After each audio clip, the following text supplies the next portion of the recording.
Hello everyone. In this video, we'll discuss the topic pre-Darwinian theories. Well, there have been so many attempts, since ages, to explain this story of evolution, and thereby various theories have been proposed.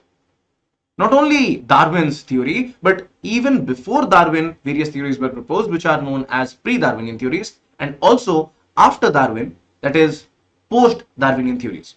All these theories were attempts to describe or explain this story of evolution. So let's start with pre-Darwinian theories. So before we move forward, I have something very important to tell you. Please listen carefully. So Anthroholic has launched its complete study material for anthropology optional, which includes complete paper 1 notes, complete paper 2 notes, and all the previous year question papers arranged topic wise in this PDF. These are 3 books. It's a combination of 3 books which you can download instantly from the link given in the description below. These notes are recently updated and are new, which contains the latest case studies, latest example, and the material updated as per the latest exam pattern. The link is given in the description below. The price is 999 rupees only. You can download it now from the link in the description below. And if you want to connect with us, you can follow us on Instagram at Anthroholic and join our Telegram channel for regular updates at Anthroholic. Thank you. Firstly, we'll be talking about Anaximander. Anaximander's theory was such that life originated in water and there were fish-like organisms. They were the ancestors even for modern day humans, and we evolved from fish-like ancestors and life arose from water. Also, the fact that simpler forms of life gradually evolved into more complex ones. This was based on observation, and this was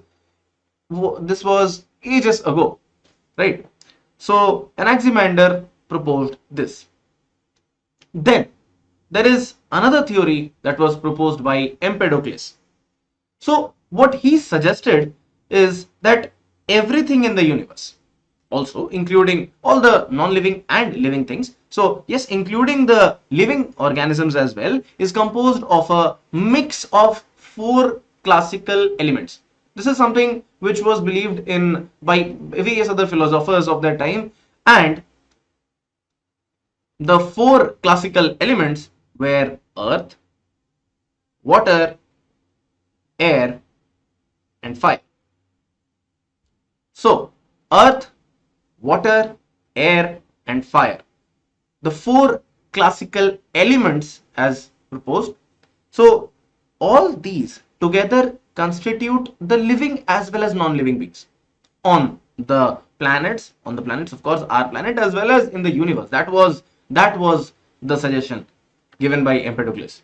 Also, he believed that life forms arose from a combination of different body parts that combined randomly. So this is something he believed in, that there was a random combination of body parts, and this led to the development of various life forms.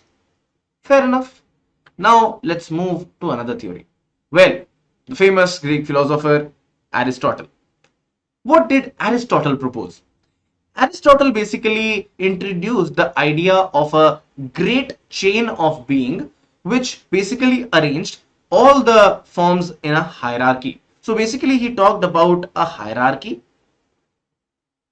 and this hierarchical classification and arrangement of all life forms, basically from the simplest to the most complex ones. This was kind of a, you can say it is a kind of a phylogenetic tree what he tried to constitute, if we look at it from the modern day perspective.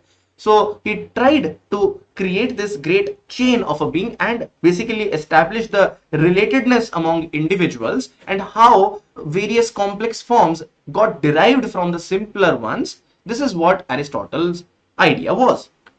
And also, Aristotle was a believer in the fixity of species. So what he believed is in the constancy or the fixity of species, and he meant that species were unchanging and they were eternal.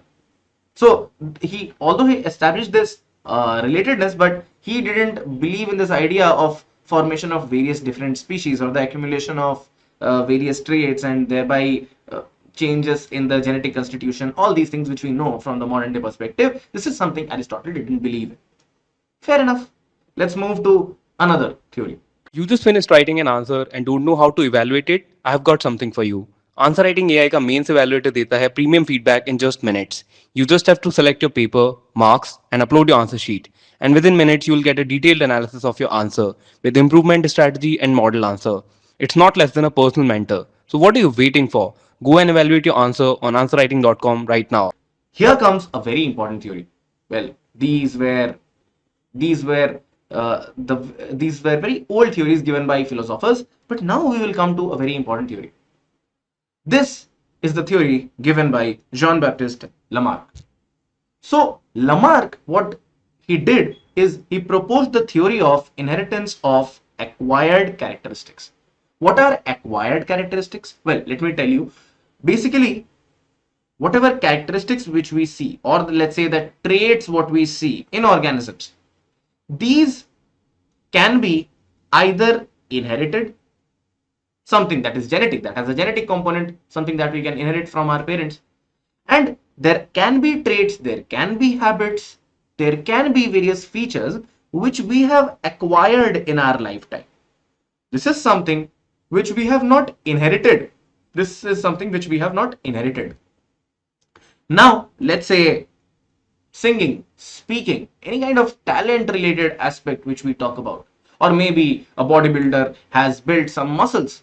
This is something which he has acquired in his lifetime. What Lamarck believed in is in the inheritance of these acquired characteristics, which doesn't make sense if we look at it from the present day scenario. But yes, it was a proper attempt to explain evolution. It was a complete theory based explanation that he wanted to provide. It was a very important attempt towards explaining the theory of evolution, as compared to the previous ones, which were more of a, it was relatively more vague, but this was a proper organized attempt to explain the theory of evolution. So yes, Lamarck does deserve credit for this. He suggested that organisms could change during their lifetimes, yes, because of their acquisition of various characters, and they could change during their lifetimes by using or not using certain body parts. That is, this thing is known as, this is a fundamental aspect of Lamarck's theory, that is use and disuse of certain body parts. And these changes could be passed on to their offspring. So what he believed in is that if you, let's say, use a particular organ very much, if you use it by a very great extent in your lifetime, what he meant is that this particular trait that you have acquired, this could be passed on to the next generation, and the same would happen. Doesn't seem true. There are many opposing examples, and this has been disproved, but yes, this was an attempt to explain evolution. Now we'll be discussing this in detail. So then comes Georges Cuvier. So what Georges Cuvier tried to do is he basically developed the theory of catastrophism. Now he basically believed on these geological features and natural disasters. He tried to explain it through catastrophe or catastrophic events. So he believed that Earth's geological features were and these fossil record, basically what he saw even about the dinosaurs and all. So these were shaped by sudden, short-lived and violent events like natural disasters, like meteors striking the planet. So he argued for the fixity of the species, just like Aristotle did, and believed extinctions occurred, but new species were created after catastrophes. So he didn't believe that speciation was a very common thing. He basically argued for the fixity of species, and he believed that these extinctions occurred, but new species were created after catastrophic events, like major catastrophic events. Fair enough. Let's move to the next theory. Then came the theory given by Erasmus Darwin. Well, Erasmus Darwin was Charles Darwin's grandfather, and he suggested that all warm-blooded animals, they have a common ancestor. Warm-blooded animals, they have a common ancestor. This was he basically tried to limit himself to these categories of organisms, and also believed in the gradual evolution of species over time. Well, Darwin also tried to build up on this line of thought, right? That he did support the gradual evolution of species, and then Darwin set on the voyage and he basically revolutionized the understanding of evolution through his theory, which we will study later. Then there was another theory given by Robert Chambers.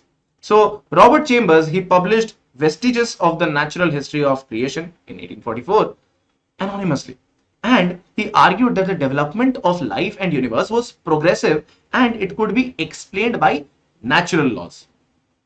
Then there was another concept of transformism. Well, the concept of transformism is basically that species, they gradually transform into new forms over time through adaptation and evolution. This was also advocated by Lamarck and Lyell. So what they wanted to say is transformation happens. Species, they gradually transform into new forms over time by adapting and by evolving. Well, this is a very simple concept to understand. Then there was natural theology. Natural theology, this was associated with William Paley.